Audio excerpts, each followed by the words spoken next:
যে বাংলার ফেরাউন, এই যে জায়গাটা দেখা গেছে।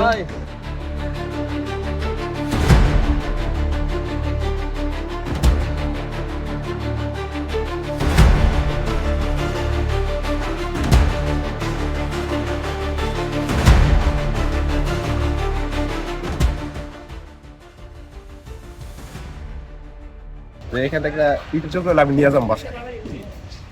জুলুমের শেষ পরিণতি কি হয় এটা মানুষ দেখবে, দেখছে। আমি একটা ইট হলে আজকে নিয়ে যাবো। আমি আসছি নরসিংদী থেকে, ইট নেওয়ার জন্য এখানে আসছি। এখন আসছি এখানে দেখার জন্য কি হচ্ছে এবং দাম্ভিকের পতন, যেটা একটা টেলিগ্রাফি দেখছিলাম, সেটাকে উদ্দেশ্য করে আরো দেখার একটু ইচ্ছা জাগলো, এই জন্য আসলাম।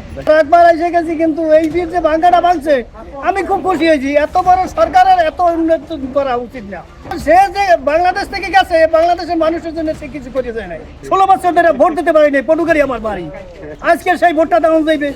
এই যে ইতিহাস, এই কোপের দাগ, রিক্সা চালাই, এক লোকের বাসায় যে কোপ খাইছি, কিন্তু তার পরিমাণ আমার বোন, আমি যুদ্ধের সময় আমার বাপ মারা গেছে, আমি একটা সুতা পর্যন্ত আওয়ামী লীগ সরকার দেয়, যেখানে আওয়ামী লীগ হাবিব এমপি ছিল পটুয়াখালী ডিস্ট্রিক্টে নাম করা, সেই জায়গার বাড়ি আজ পর্যন্ত কোনো কিছু আমি পাই নাই।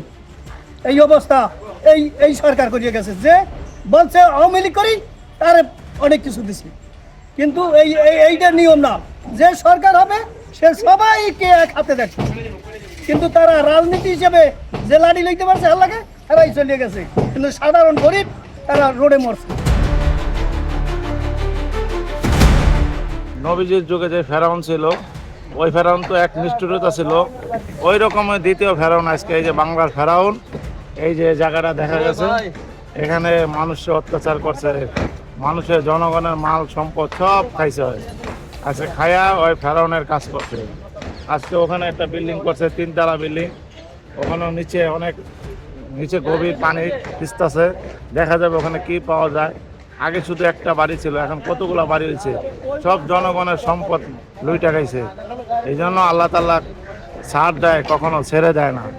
এই জন্য আমরা দোয়া করি যে আমরাও জানি আল্লাহর হুকুম আর রসুলের তরিকার বাইরে না করি। যদি আমরাও হারাম কাজ করি তাহলে আমাদের পরিস্থিতি এরকম হবে।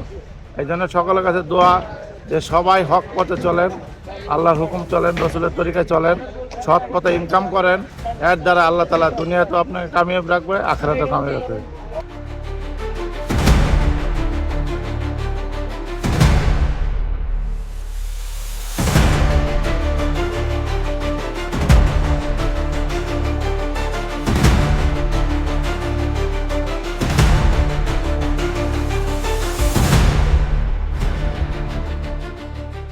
অর্থ সম্পদ সব লুটতে লইয়া ইন্ডিয়া যায় বুঝে।